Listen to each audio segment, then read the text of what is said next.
I thought Maryland feared the Constitution, a cautious state, unwilling to trust a strong central government. For months, doubt filled these chambers. Every debate echoed with fear of lost freedom. But behind closed doors, another force was at work.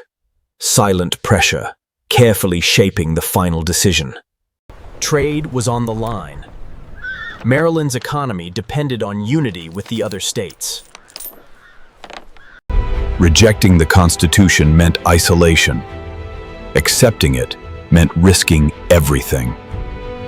It's April 1788. Maryland stands on the edge of a dangerous decision. Inside these walls, opinions are split. Every man here knows what's at stake. Some demand a stronger union. Others warn it could destroy the liberties they fought for. This is not theory. This vote will shape Maryland's future and America's. Outside these halls, the people wait. Farmers, merchants, and workers, all bound to this moment. One decision. One vote that could pull Maryland apart or bind it to a new nation. You might think smaller states had little influence, that their voices were drowned out by larger powers. But Maryland was different. Its position gave it leverage others did not. Maryland controlled vital trade routes. Its ports fueled commerce across the young nation. Without Maryland's cooperation, trade would suffer. And the new union would feel that loss immediately. That gave Maryland power. Power that forced others to pay attention. This was no small state following orders. Maryland knew its value and used it. You will see the arguments, the fear, and the pressure. Moments that forced Maryland to choose a side. This was not just a state decision. It was a turning point for the entire Union. By the end, you'll understand one truth: why Maryland's choice still matters today. Maryland remembered what unchecked power looked like. British rule had left deep scars across the colonies. Heavy taxes were enforced without consent. Local voices were ignored, and resentment grew. These experiences taught Maryland a hard lesson. Central authority, when unchecked, could become dangerous. Independence brought freedom, but also uncertainty. The new nation was fragile and deeply divided. Under the Articles of Confederation, the government was weak. States guarded their power and mistrusted any stronger system. So when the Constitution arrived, suspicion followed. Many feared replacing one distant ruler with another. Yet refusing change carried its own risks. And Maryland was running out of time. By early 1788, the Constitution stood on fragile ground. Not enough states had committed to make it secure. Maryland was no ordinary vote. Its decision could influence the states still undecided. A rejection would send a dangerous message: that unity was impossible, and the experiment had failed. Without Maryland, momentum could vanish. The Constitution might unravel before it ever began. Trade would slow. Confidence in the new nation would collapse. Foreign powers were watching closely. Weakness would invite interference. This vote was no longer about Maryland alone. It was about the survival of the Union itself. Inside Maryland, unity was an illusion. Two powerful visions were about to collide. The Federalists argued for strength, a united nation protected by a stronger central government. The anti-Federalists warned of danger. They feared tyranny disguised as unity. Outside the halls, the argument spread. Pamphlets fueled fear, hope, and confusion. This was not just a political fight. Ordinary people felt the weight of the decision. Every argument deepened the divide. Compromise seemed further away with each passing day. But beneath the shouting, another motive quietly surfaced. One that had little to do with ideals. Many believed this debate was only about liberty, but the real force driving Maryland was far more tangible: trade and wealth. Merchants feared economic collapse if Maryland refused the Constitution. Every shipment, every contract depended on a stable union. Even the farmers felt the stakes. Their livelihoods were tied to markets beyond their borders. Maryland's ports connected the young nation to the world. Rejecting the Constitution could choke that connection. Money and trade dictated urgency. Freedom alone was not enough to sway votes.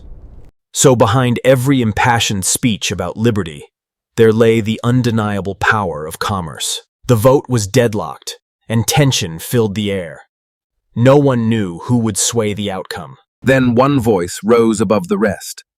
A simple, clear argument that no one could ignore. He reminded them of trade, security, and unity, how rejecting the Constitution could threaten everything Maryland had fought to protect. Slowly, doubt turned into understanding. The undecided began to see the bigger picture. It was not idealism alone that swayed them. It was the undeniable reality of Maryland's role in the young nation. And with that single moment, the balance shifted. Maryland's decision was now clear. Outside the halls, tension gripped the state.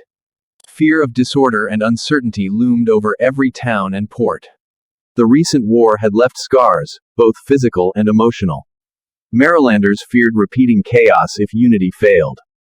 Commerce slowed, and livelihoods were at stake.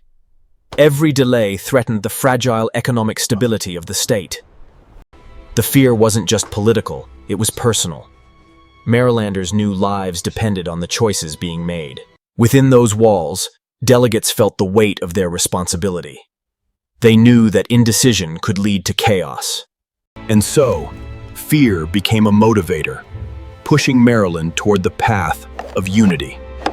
April 28, 1788.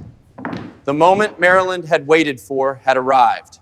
The debate had ended, and it was time to decide. Would Maryland join the new union or stand apart? One by one, votes were cast. The room was silent except for the scratching of quills on parchment. When the last vote was counted, Maryland had made its choice. The state ratified the Constitution, becoming the 7th in the Union. This decision strengthened the fragile nation. Maryland's vote proved that even small states could shape history. On that day, the balance of power shifted. A small state had ensured the survival of the Constitution. With Maryland's decision, the balance changed. The Constitution now had a powerful new supporter. News of the ratification traveled quickly. Other states took notice and felt the pressure rise. Undecided states could no longer wait. Maryland's choice forced them to confront their own. Confidence slowly returned to trade and commerce. The promise of a united nation felt real for the first time. But the story was far from over.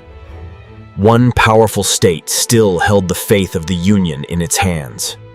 Maryland's decision did not end in 1788. Its impact reached far beyond that single vote. That choice helped strengthen a system of laws and rights, a system designed to protect generations yet to come. The stability you see today began with moments like this, quiet decisions that shaped everyday life. Maryland chose unity over uncertainty, and that choice still echoes through history. Maryland's vote was a breakthrough, but the Constitution was still not safe. One powerful state continued to resist. Its decision could still change everything. Debate raged just as fiercely elsewhere. The future of the Union hung in the balance. If this state said no, momentum could be lost, and the entire experiment could still fail. Maryland chose unity, but the fate of the Constitution was still uncertain. Another state now held enormous power. A single decision that could reshape the nation. Its debate was fiercer, its influence far greater. In the next episode, you'll see how one state nearly broke the Union. History didn't move quietly, and the next chapter was the most dangerous yet.